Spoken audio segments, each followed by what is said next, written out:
করোনার টিকা দিয়ে মানুষের লাভটা হয়েছে কি জানেন? মানুষের জীবনটা একেবারে শেষ। করোনা টিকা দেওয়ার পূর্বে যারা শারীরিকভাবে সুস্থ ছিলেন, কোনো অ্যালার্জি ছিল না, হালকা পাতলা অ্যালার্জি ছিল, আবার কারো অ্যালার্জি ছিলই না একেবারে, তাদের এখন এই করোনাকালীন সময় যাওয়ার 2 থেকে 3 বছর পর প্রচুর পরিমাণে অ্যালার্জি দেখা দিয়েছে। অ্যালার্জির কারণে চুলকাতে চুলকাতে সারা শরীর একেবারে নষ্ট হয়ে গিয়েছে, কিংবা অ্যালার্জির কারণে ওষুধ খেতে খেতে তার একেবারে 12টা বেজে গেছে। এরকম মানুষ অনেক পাবেন, অনেক পাবেন। আপনি যে ভিডিওটা দেখছেন, আপনি কি এরকম ভুক্তভোগী কিনা কমেন্টে জানিয়ে যাবেন।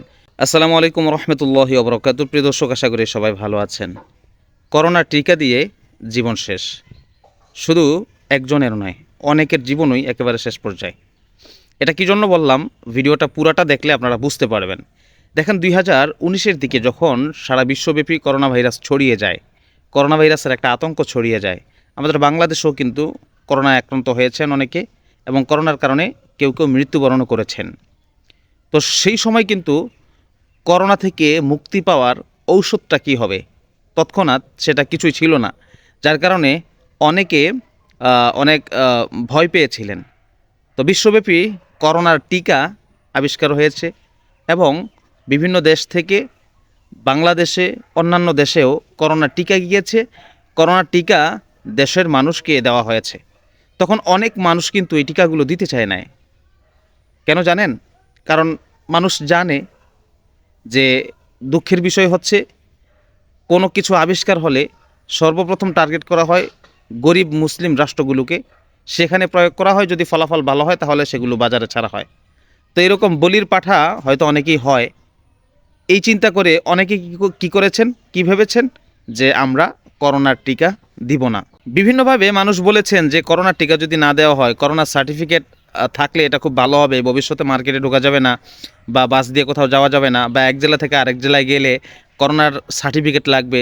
করোনার এই যেই কাগজটা দেয়, রেজিস্ট্রেশনের যে একটা কাগজ আছে, সার্টিফিকেট আছে, এই কাগজটা থাকলে অনেক কিছু সহজ হয়ে যাবে, নাহলে ভবিষ্যতে অনেক কিছু কঠিন হয়ে যাবে। তো এই ভয়ে অনেকে করোনার টিকা দিয়েছে। এখন করোনার টিকা দিয়ে মানুষের লাভটা হয়েছে কি জানেন? মানুষের জীবনটা একেবারে শেষ। করোনা টিকা দেওয়ার পূর্বে যারা শারীরিকভাবে সুস্থ ছিলেন, কোনো অ্যালার্জি ছিল না, হালকা পাতলা অ্যালার্জি ছিল, আবার কারো অ্যালার্জি ছিলই না একেবারে, তাদের এখন এই করোনাকালীন সময় যাওয়ার 2 থেকে 3 বছর পর প্রচুর পরিমাণে অ্যালার্জি দেখা দিয়েছে। অ্যালার্জির কারণে চুলকাতে চুলকাতে সারা শরীর একেবারে নষ্ট হয়ে গিয়েছে, কিংবা অ্যালার্জির কারণে ওষুধ খেতে খেতে তার একেবারে 12টা বেজে গেছে। এরকম মানুষ অনেক পাবেন, অনেক পাবেন। আপনি যে ভিডিওটা দেখছেন, আপনি কি এরকম ভুক্তভোগী কিনা কমেন্টে জানিয়ে যাবেন। করোনার টিকা দেওয়ার আগে আপনার কোনো অ্যালার্জি ছিল কিনা, আর এখন আছে কিনা, সেটা একটু কমেন্টে বলে যাবেন। ভিডিওটা শেয়ার করে সবাইকে দেখার সুযোগ করে দিবেন। তো এই যে অনেকেই কিন্তু অভিযোগ করেন, এখনও যদি আপনি করোনার টিকা দিয়ে আপনার কি কোনো অ্যালার্জি আছে, এরকম একটা প্রশ্ন যদি একটা মজলিসের মধ্যে উত্থাপন করেন, তাহলে দেখবেন যে 10 জনের 8 জন মানুষ, কিংবা 10 জনের 7 জন মানুষ বলবে যে আমার অ্যালার্জি হয়েছে করোনা টিকা দেওয়ার পরে। এই জন্য বললাম যে অনেকে আগে যে সুস্থ স্বাভাবিক জীবনযাপন করেছে, অ্যালার্জিমুক্ত জীবনযাপন করেছে, এই করোনার টিকা দেওয়ার পরে তার জীবন একেবারে পাতা পাতা হয়ে গেছে, তেজপাতা হয়ে গেছে, তার জীবনটা একেবারে শেষ হয়ে গেছে চুলকাইতে চুলকাইতে। তো আপনাদের সাথে এরকমটা হয়েছে কিনা অবশ্যই জানাবেন।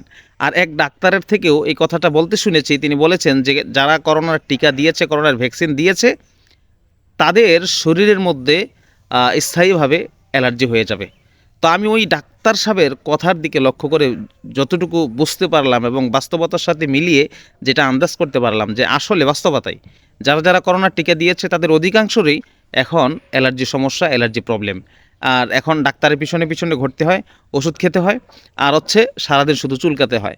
তো কার কার সাথে করোনার টিকা দেওয়ার পরে এরকমটা হয়েছে কমেন্টে জানিয়ে যাবেন। ভিডিওটা শেয়ার করে সবার পর্যন্ত পৌঁছে দিবেন, সবার পর্যন্ত পৌঁছে দিবেন, সবাই যেন তাদের মতামতটা ব্যক্ত করতে পারে যে আসলে এই যে বিভিন্ন সময়ে বিভিন্ন সমস্যাকে কেন্দ্র করে আমরা যে টিকাগুলো দেই, সরকারিভাবে দেওয়া হয়, এগুলো আসলে আমাদের স্বাস্থ্যের জন্য কতটা উপকারী আর কতটা অপকারী, এগুলো কি কখনো বিবেচনা করা হয়েছে?